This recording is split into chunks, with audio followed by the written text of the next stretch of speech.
ભૂલો ભલે બીજું બધું મા બાપને ભૂલશો નહીં. ભારત ભૂમિ ઉપર આ રચના કરવી પડે એટલે આપણે મોઢા ઊંધે માથે કરીને મરી જવાની જરૂર છે.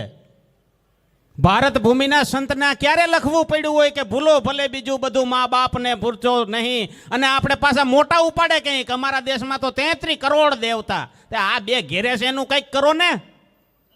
હે, ભારત ભૂમિની અંદર 33 કરોડ દેવતા હતા. આ 2-3 મહિને વૃદ્ધાશ્રમ ખુલે છે, એને તાળા મારો તાળા. આ પ્રગટ તમને જન્મ દીધો છે અને પાછા આપણે એનું ઉદ્ઘાટન કરવાય જાય છે કે અહીંયા જો વૃદ્ધાશ્રમ ખોલ્યો, મોટા ઉપાડે જાય. એ મરી જવું પડે, એનું ઉદ્ઘાટન ના કરાય. જે કરતો એને 2 લાફા મરાય કે આ તું ખોલે તો ઓલા ઘેરે નહીં આચવે નહીં મૂકી જાય. એટલે આ સંતો મહંતો મહાપુરુષો આ કાર્ય કરી રહ્યા છે. વાલા, બાની ઈચ્છા એવી છે કે સંતોને સન્મુખ દર્શન પર્શન કરે. સાહેબ, એને કારણે એણે આ મોટો ભવ્ય પ્રોગ્રામ કર્યો, આયોજન કર્યું અને આ સંતો મહંતોને તેડાવ્યા. સંત સમાજમાં કોઈ દી જાતિ હોતી નથી સાહેબ. આ જગતની અંદર સંતોએ કીધું કે જાતિ એક જ છે આત્માની. ત્યાં સ્ત્રી નથી ને પુરુષય નથી. પણ એનાથી આપણે નીચે ઉતરી ગયા અને 2 ભાગ કરી નાખ્યા, શિવ અને શક્તિ, નર અને નારીના. સાહેબ, એનાથી પાછા નીચે ઉતર્યા એટલે 4 ભાગ કર્યા, બ્રાહ્મણ, ક્ષત્રિય, વૈશ્ય અને શૂદ્રના. એનાથી નીચે આપણી સંસ્કૃતિ આવી એટલે 6622 ભાગ થયા. આ ભારત ભૂમિની આ ઉધ્વગતિ છે કે અધોગતિ છે એ તો મને કયો. ભારત ભૂમિનો ઇન્સાન, ભારત ભૂમિનો ઋષિ એકાત્મવાદને માનતો તો સાહેબ. 4 વેદ ભણો, ઋગ્વેદ, યજુર્વેદ, સામવેદ, અથર્વવેદ. અરે 18 પુરાણનો અભ્યાસ કરો. હમણાં નાથજી બાપુ જે બોલ્યા ને એ મમ્મટકૃત આખ્યાનમાંથી બોલ્યા છે. એ સંસ્કૃતના શબ્દ હતા. અપભ્રંશ કર્યો અને એમાંથી જે નિચોડ નીકળો એ હમણાં બોલ્યા હતા. સાહેબ, સંતોને આ બધું વારંવાર શા માટે કહેવું પડે? આ બધા સંતો છે એ અલગ અલગ ખોડિયા ધારણ કરીને આવ્યા છે. વાલા, આ મેઘવાળ સમાજના માં ચંપાબા છે. આજે આભડસેઠ ગઈ નથી, હું દાવા સાથે કહું. કોઈ મને આંગળી ઊંચી કરીને એમ કહી દે કે આભડસેઠ જતી રહી છે, વાલા હું તમને બતાવી દઉં, ચલો આભડસેઠ ક્યાં છે. અરે હું એવા સમાજની અંદર ગયો છું, સંત સમાજમાં, કે મોટા ઉપાડેથી મોટા સત્સંગ કરે અને જમવાનો સમય આવે એટલે એમ કે અમને તો ઉપવાસ છે. સાહેબ, એને ઉપવાસ નથી નડતો, એને જાતિવાદ નડે છે. અહીંયા આ બેઠા ને એ બધા જાતિ કોરે મૂકીને આવ્યા છે. હું જાતિવાદની વાત નથી કરતો, હું એટલા માટે સાક્ષી રૂપે કહું છું કે તમે જે સાંભળ્યું છે ને એના એ પ્રેક્ટિકલ છે. આ પેલા દેહાઈ બાપુ છે ને એ રણાસણથી આવ્યા છે, તાલુકો તલોદ ને જિલ્લો સુરેન્દ્રનગર. સાહેબ, દેસાઈ છે. હું જાતિવાદ નથી કરતો હો. તમારા પ્રૂફ થાય, નિચોડ થાય કે આ સનાતન શું છે, આ ધર્મ કોને કહેવાય, આ હું લઈને નીકળ્યા છે, આ ધોળા કપડાં પહેરીને ક્યાં જાય છે. સાહેબ, એનો હું આ પુરાવો આપું છું. સાહેબ, બીજા બધાય તો ઠીક, એ માણસ છે એ માધવગઢની અંદર હમણાં કાર્યક્રમ હતો. સંતો છે ને ચુગલી ચાગલીથી ગુપ્ત રીતે કદાચ સંતોમાં ભળી જાય, ખાઈ પીને વયા જાય, પણ જો પોતાના ક્યાંક મળી જાય ને. હવે એ છે ને સોમચંદ બાપુ, એના એ 5 દેસાઈઓ જો જોતા હોય ને તો એ ના જમે. પણ એનામાં એવું નથી, મેં પ્રત્યક્ષ જોયું. માધવગઢના કાર્યક્રમમાં એની સગી 2 બહેનો માધવગઢમાં સાસરે છે. એ 2 બહેનો સાહેબ સત્સંગ સાંભળવા આવે અને કીધું કે બાપુ તમે અમારા ઘરે જમવા આવો. સાહેબ, આ મહંતે એમ કીધું કે તમે તો મારી બહેનો છો, પણ આને છોડીને મારે તમારા ઘરે ક્યાં જમવા આવું. સાહેબ, એની બહેનોની હાજરીમાં ત્યાં જેમાં એવા સંતોનો આ સમાગમ છે. એની બાજુમાં બેઠા એ આપણે ધરોહર કીધી ઉગમ ફોજની આ બાપુ. સાહેબ, હું આ જાતિવાદ નથી કરતો, સંતો માફ કરજો. એ બાપુ છે એ આપણે જેને કુંભાર કહીએ, કુંભાર. એને નવો નામ આપ્યું છે. કયું નામ આપ્યું છે? પ્રજાપતિ. એ સમાજમાંથી આવે છે. સાહેબ, હમણાં પંગતમાં બેસ છે. આ એની બાજુમાં મુનપુરથી પટેલ પધાર્યા, જેના 4 થી 5 હજાર શિષ્ય ગણ છે બધી સમાજના. સાહેબ, એ હમણાં જ આપણા ભેગા બેસશે. સાહેબ, આ બાપુ ભગીરથ બાપુ છે. આ સભાની અંદર વાલ્મીકી ઋષિ થઈ ગયા, એ ધરોહરના વાલા, એ આમાં બેઠા છે. એ બધા આ કેતન બાપુ મેઘવાળ, આ બાપુ છે એ રાવળ સમાજમાંથી આવ્યા છે, આપણી ભેગા જમ. આ ધરોહર મોટી સંભાળે છે. દેવાજ પંડિતની જગ્યા, દેવાજ પંડિત દાડા દાખવે સુણો તમે દેવલ દે નાર, આપણા ગુરુએ આગમ ભાખ્યા જે જૂઠડા નહીં લગાર. સાહેબ, 700 વર્ષ પછી શું બનવાનું એની જેને ખબર હતી ને કોઈએ પૂછ્યું કે મહારાજ પંડિત આ તમે આગમ પાછો તો કોના આધારે ભાખો છો? ત્યારે સાહેબ એણે કહી દીધું કે દેવલ દે નાર, તો પૂછનાર મને કોણ? આ તો મારા ગુરુ ભાખે છે. સાહેબ, જેની પાસે એટલી તાકાત હતી એણે પણ કહી દીધું કે આ તાકાત મારા ગુરુની છે. દેવાય પંડિત દાડા દાખવે સોણો તમે દેવલ દે નાર, આપણા ગુરુએ આગમ ભાખ્યા જે જૂઠડા નહીં લગાર. સાહેબ 700 વર્ષ પછી શું બનવાનું એનું 1 સેકન્ડમાં રચના કરી નાખતો તો એ મહાપુરુષ. અને એ મહાપુરુષે પણ નિચોડ કોને આપી દીધો? એના સતગુરુને. હવે આપણે એટલા જણાને બનાવ્યા પાછા કાલ મોટે ઉપાડે કે હું કે અમે મોટા સંતો તેડાવ્યા. તે મરી જાઓ, તમે કાંઈ કર્યું જ નથી હજી. ઓલા 700 વર્ષ પહેલાનું ભાગતા હતા તોય ગુરુના આધીન થઈ ગયા છે. એ ધરોહર એ દશનામમાંથી આવે છે, આપણી ભેગા જમવાના છે વાલા. આ હું કહું છું એ પ્રેક્ટિકલ છે. આ લાલદાસ બાપુ જોધલ પીર સૌથી પહેલા હિન્દુ સંસ્કૃતિની અંદર જેને પીરનું બિરુદ મળ્યું એ પીર ધરોહરના, એ આપણી ભેગા બેસવાના છે મેઘવાળ. આ નાથજી બાપુ વડનગરના ઠાકોર દરબાર સાહેબ, એની આકલ પડે તો આખું વડનગર ધ્રુજી જાય એવો મહાપુરુષ આપણા ભેગા બેહીને જમવાના છે. આ પ્રેક્ટિકલ કહું છું. પ્રેક્ટિકલ સંતો કોને કહેવાય? એ તમે કહો છો ને સંતો નથી જગતની અંદર, તો આ શું છે?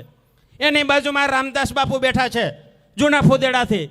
એ દરબાર ઠાકોર દરબાર આપણા ભેગા બેહવાના છે. આ સેવકરામ બાપુ છે, આ ગોવિંદરામ બાપુ છે. એટલે અહીંયા હું નામ જેટલાના લઉં એટલા ઓછા પડે. આ તમને નથી દેખાતું કાંઈ એકતાવાદ છે? હે, તમે મને એક એવો ઉપદેશ આપો, મને એક એવો ગ્રંથ બતાવો કે જ્યાં એકતાવાદની વાત થઈ હોય. એ વાલા તમે વાંચો તો ખરા, નિચોડ તો ખાટો. ડૉક્ટર આંબેડકર બિચારા મથીને મરી ગયા એકતાના શિખર ઉપર લાવવા માટે. ધીરે ધીરે બંધારણ લખવું પડ્યું અને બંધારણની અંદર નિચોડ કાઢ્યો, કલમો લખીને એકતા સાથે. સાહેબ આજે ભારત એક થશે તો જ આ ટકશે. બાકી તો હુણે આવ્યા હતા, શીખે આવ્યા હતા, શકે આવ્યા હતા અને 250 વર્ષ અંગ્રેજો આવ્યા હતા. સાહેબ એ બધા ફાયદો ઉઠાવી ગયા છે અનેકતાવાદનો. જેમ આપણે ખંડન મંડન થયું એમ ભાગલા પાડો ને રાજ કરો. સાહેબ એ દિવસો જો ના જોવા હોય તો એક મંચ ઉપર આવી જાઓ, સબકા માલિક એકનો સિદ્ધાંત અમલ કરી લ્યો. સાહેબ કોઈથી અભડાય નહીં. આ દેશની એક ધરોહર તો તમે જોવ, એક નારીને કેટલું સન્માન મળે. સાહેબ વેદનું સૂત્ર યત્ર નાર્યતુ પૂજ્યતે નમન્તે તત્ર દેવતા. જ્યાં નારીનું પૂજન થાય છે ત્યાં દેવતાઓ જન્મ ધારણ કરે છે. સાહેબ એ નારીને આપણે શું કહીએ છીએ? એક સૂત્ર બીજું બનાવવામાં આવ્યું, નારી છે તો એનો પતિ એ પરમેશ્વર. સાહેબ હું સંતોને પૂછું છું આ સૂત્ર શું કહેવા માંગે છે? આ સૂત્રનો નિચોડ મને બતાવો. આ સૂત્ર કહેવા શું માંગે છે? પતિ એ પરમેશ્વર, એનો અર્થ શું થાય? જો પતિ એ પરમેશ્વર હોય તો પત્ની એ પરમેશ્વર ના હોવી જોઈએ વાલા? હે, તમે એકતાના મતને માનો છો તો પતિ એ પરમેશ્વર છે તો પત્ની એ પરમેશ્વરી ના હોવી જોઈએ. પણ અફસોસની વાત એ છે વાલા કે સંતો મહંતો ન જાણે કેમ મને ખબર નહીં, પણ એ કહેવામાં બી છે. નિડર સંત થઈ ગયા પ્રાંતિજની અંદર. આ એના ધ્યારોહણના સંતો અહીં બેઠા છે. નિડર સંત જેને કોઈ નહીં. અત્યારે આ અર્વાચીન યુગની અંદર આપ જાણો છો પિલુદ્રાની અંદર ભીખારામ થઈ ગયા. સાહેબ એની એક કેસેટ મેં 2 દિવસ પહેલા જ સાંભળીને એમાં એણે ચોખ્ખું કીધું કે પતિ એ પરમેશ્વર ત્યારે જ બને જ્યારે પતિ છે એ પત્નીએ પરમેશ્વરીનું બિરુદ આપે ત્યારે. સમજાય? દારૂ પી જાય, જુગાર રમી જાય તોય કે મારા પગદામો અમે તમારા પરમેશ્વર છીએ. આ ક્યાંનો સિદ્ધાંત છે? મને 4 વેદ 18 પુરાણ ઉપનિષદ. સાહેબ શબ્દ અને સુરતાની વાત છે. શબ્દ છે એ પતિ છે અને સુરતા છે ને એ પત્ની છે. આ પતિ અને પત્નીનો સંજોગ થાય તો તમારા બ્રહ્મને જુદું નથી, તમે બ્રહ્મ સ્વરૂપ છો. પણ આપણું ક્યાંક માનવામાં, આપણું ક્યાંક લખવામાં, આપણું ક્યાંક સમજવામાં ભૂલ થાય છે. સંતો મહાન તો આ તમને આ ધારા ઉપર લઈ જવા માંગે છે. સાહેબ ઋષિ માર્કંડથી માંડી દાસી જીવન સુધીની વાત થઈ એ બધા. અરે હાલના ડૉક્ટર આંબેડકર કયો, દાસી જીવન કયો. અરે સાહેબ હું તમને ગણા ગાંઠા એટલા મહાપુરુષો આ બધા બેઠા એ આ વાત કરે છે. આપણું કુટુંબ જો એકતાના દોરમાં રાખવું હોય તો પતિ અને પત્નીએ સંપીને રહેવું જોઈએ. પણ એકબીજાનું પૂજન જો માન્ય રહે તો એકતાના દોર ઉપર. ખંડન મંડન થયું, 1માંથી 2 થયા, 2માંથી 4 થયા, 4માંથી 6000 થયા અને એને કારણે આપણી જે મૂળ ધારા હતી ને એ નાશ પામી. એટલે સંતો મહંતો મહાપુરુષો ડાયરેક્ટ કહે છે, ભગવાન બુદ્ધે ચોખ્ખું કહી દીધું, અપ્પો દીપો ભવતું, તારો દીવો થા, સ્વયં પ્રકાશિત બનો. સ્વયં પ્રકાશિત બનવાનું છે સાહેબ ને પછી બીજાને પ્રકાશિત કરવાના છે. પણ આપણે સ્વયં પ્રકાશિત ક્યારે થાય? શિક્ષિત હોઈએ, સંગઠિત હોઈએ, સંઘર્ષ આધ્યાત્મનો કરતા હોઈએ તો. બાકી સાહેબ સંપત્તિનું સુખ લઈને જો પાવરથી રખડતા હોય તો આ શક્ય નથી. અશક્ય છે. મા બાપની સેવા કરો, સાસુ સસરાની સેવા કરો, તો જ આ મંજિલ સુધી પહોંચાય એવું ન છે, બાકી આ મંજિલ સુધી પહોંચાય એવું નથી. એટલે સદગુરુનો પાવર એ હાઈ પાવર છે, જેને હાઈ કમાન્ડ કહેવામાં આવે, જેને સુપ્રીમ કોર્ટ ઉપરની કોર્ટ કહેવામાં આવે, એ સદગુરુ છે. સદગુરુ મયરા શેઠિયા વણજ કરે વેપાર, વિના દાંડીએ વિના ત્રાજવે આ તોલ દિયો સંસાર. આખા સંસારનું સાબડું લઈને રખડે છે વાલા એ આ બધા હો. આ બાકી તમે કદાચ 4 હાથવાળા ને 4 5 એ શક્ય નથી. સનાતન ધારાની અંદર આ ધારાને સમજાવવા માટે ઋષિ મુનિઓએ બહુ તપ કર્યું, બહુ મહેનત કરી, અને પછી એમાંથી એણે શું કર્યું? મહાકાળીને છે ગબ્બર ઉપર ચડાવ્યા, ચામુંડાને છે પેલા ચોટીલા ઉપર ચડાવ્યા, અંબાજીને ક્યાં ચડાવ્યા? પેલા મહાકાળીને પાવાગઢ ઉપર, અંબાજીને ગબ્બર ઉપર. એ તમે વિચાર તો કરો, માં છે એનું સ્ટેજ ક્યાં આપ્યું છે?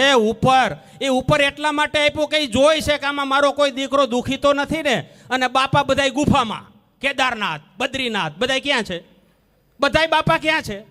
સાચું બોલો, બધાય બાપા ક્યાં છે? ગુફામાં છે. દર્શન કરવા હોય તો ગુફામાં જવું પડે, અને માં દૂરથી હોવ તોય તમને દેખાય છે. સાહેબ એ બીજી કોઈ નહીં, તમારી જન્મ દેનારી જનેતા એ જ મહાકાળી, એ જ અંબા, એ જ જગદંબા, એ જ ચામુંડા, એ રણચંડી. તમને જન્મ દેનારી, જન્મ થયો ને ત્યારે રણચંડીનું સ્વરૂપ ધારણ કર્યું હતું.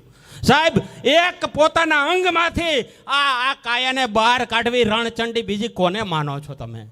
ચંડ અને મૂંડ, ચંડ એટલે આ દેહ અને મૂંડ એટલે મસ્તક, આનું ધારણ કરીને તમને બાર જગત બતાવ્યું. આ ચામુંડા એ તમારી જનની જનેતા, મહાકાળી, રૌદ્ર રૂપ ધારણ કરનારી. સાહેબ એક કૂતરી વિયાણી હોય, એના બચ્ચાને અડીને તો જોજો. કૂતરી વિયાણી હોય એના બચ્ચાને અડજો, ખબર પડી જાય બાપો ક્યાંય આટા મારતો હોય છે. ને ઓલી માં છે ને, અડજો જો એના બચ્ચાને શું દશા આવે. એ મહાકાળી છે વાલા, એના બચ્ચાને અડવા ના દે. એક વિછણ જ્યારે બચ્ચાને જન્મ આપે ત્યારે એના દેહ, એના અંગને બધા બચ્ચા ચોંટી જાય છે. બચ્ચા તૈયાર થાય ને એટલે વિછણનો દેહ નાશ પામે છે. સાહેબ આ જનની, આ અંબા છે, બીજી કોઈ નહીં. આ જન્મ દેનારી જનેતાની તોલે કોઈ ના આવે. બીજા લુખા લાડ લડાવે, આ જન્મ દેનારી જનેતાને તોલે કોઈ ના આવે. બાપ આ સંતોને ક્યારે કેવું પડ્યું હોય? મીઠા મધુને મીઠા મેહુલારે રોલ, એથી મીઠી છે મોરી માત, જો જનનીની જોડ સખી નહીં જડે રે રોલ. પોતાના સંતાનોને, પોતાના બાળકોને જીવાડવા માટે દેહ વેચીને જે માં જીવાડે છે ને, એ માને હું વંદન કરું છું. કારણ કે ગમે તેવી માં હોય, પોતાના સંતાનોને જીવાડે છે. સાહેબ એ માનું આ ભારત દેશ એ ધરોહરનો છે. આ સંત ભૂમિનો, આ સંત સમાજની ધરોહર છે. અમારા પરિવારના સફેદ કપડાં પહેરીને નીકળે એટલે કે તમે ક્યાં જાઓ છો? એટલે ઘણા પૂછતા હોય. હું એને એમ કહું છું કે તમારે કહેવાનું કે અમારો ગુરુ ગુજરી ગયો ને એની જનાઝામાં આમ જાય છીએ. સાહેબ વારંવાર શું જવાબ દેવાનો? સફેદ કપડાવાળાને પૂછો કે એક સામાન્ય ડાઘ લાગે એટલે દેખાય વાલા, આમ નજર સામે આખું જગત જોઈ. આ કેસરી કપડાં પહેરે ને, આમાં જરાક તમે છાંટો ઉડાડો, દૂરથી દેખાય. આની પાછળના રહસ્ય પડ્યા આપણને ખબર નથી એટલે પૂછીએ. બાળકનો જન્મ થાય ત્યારે સફેદ કપડું હોય, અને મરણ થાય ને ત્યારે ઓઢાડવામાં આવે. એ કેવું હોય છે? સફેદ છે કલર. તો વચ્ચે ઘાયલોન ડખા થયા. બેયમાં ખીચા નહોતા. જૈનમાં ત્યારે ખીચું નહોતું, મીરા ત્યારે ખીચા નહોતા. આ વચ્ચે ખીચા કાયલા ભરાતા જ નથી. ગમે એમ ધક્કા મૂકી કરો, ભરાતા નથી. એટલે સમય બહુ થઈ ગયો છે વાલા. અને આ બધાય છે ને એ સંતો મહંતો જે પધાર્યા છે, કોઈની સેવામાં તકલીફ પડી હોય, આગતા સ્વાગતામાં તકલીફ પડી હોય તો માફ કરજો. અમારા આમંત્રણને માન આપી પ્રેમજી બાપાનો, ચંપાબાનો પરિવાર જે આપના આમંત્રણને માન આપ્યું છે અને આપ પધાર્યો છે, એ બધાને હું દિલથી આવકારું છું. હવે આપણે ભોજન પ્રસાદ તરફ જઈશું. પ્રેમી હંસોને કોઈ તકલીફ પડી હોય, પાણી, ચા, જમવાનું, તો આપનો પ્રસંગ જાણી મને ક્ષમા કરજો. કારણ કે સંકળાટ છે અને વાલા બધાય જમીન જાજો. મૂળ હેતુ તો જમવાનો છે. કબીર સાહેબે એટલું બધું જ્ઞાન કર્યું, પણ છેલ્લે એટલું જ કીધું, કહે કબીર કમાલ કો દો બાતા શીખ લે, કર સાહેબ કી બંદગીન ભૂખે કો અન્ન દે. એટલે ભૂખ હોય તો અન્ન આપો, અજ્ઞાની હોય તો જ્ઞાન આપો. સંતો મહંતો જે ઈશારો કરે છે એ તરફ આપણે જઈએ. અહીંયા આપણા કાર્યક્રમની આપણે પૂર્ણાહુતિ કરીએ છીએ. ફરી વખત હું બધા સંતોનો આભાર વ્યક્ત કરી, પ્રમી અંશોનો આભાર વ્યક્ત કરી, અને બધા વાલા તમે જમીન જાજો, થોડીક તકલીફ વેઠી લેજો. પહેલાં અહીંયા આપણે માતુશ્રી જે બહેનો છે એ પ્રસાદ લે છે, પછી ભાઈઓ પ્રસાદ લે છે, કારણ કે આપણી વ્યવસ્થા છે એ બેસીને જમવાની છે, કારણ કે આપણી પ્રણાલિકા તો વાલા બેસીને જમવાની જ હતી હો. આ તો ઊભી કોણે કરી છે આપણે બધા જાણીએ. પછી આપણે મોટા પાસે શું કહીએ ખબર, એમાંથી સટકબારી ગોતી સંકળાશ છે ને એટલે બાપુ અમારે આ ગુફે કરવું પડે. એ કેવું કહેવાય, ગુફે કે બુફે શું કહેવાય? સારું, એનો અર્થ શું થાય મને આજ સુધી ખબર ના પડી. બુફેનો અર્થ જ શું થાય? મેં ઇંગ્લિશની ડિક્શનરી જોઈ, સંસ્કૃતની જોઈ, હિન્દીમાં જોયું, પણ ક્યાંય આનો અર્થ જ ના મળ્યો. હવે જે થતો હોય આપણે પેટ વચારે ઘૂમડું એનું ઓહળ છે અન્ન, ભાવદાસ કે ભરાઈ ગયા પછી મોજ માણે મન. એટલે બધા સંતોનો જય જયકાર કરી આપણે આ કાર્યક્રમની પૂર્ણાહુતિ કરીએ છીએ. સદગુરુ સાહેબ, સદગુરુ સાહેબ, સદગુરુ સાહેબ, જય ગુરુદેવ.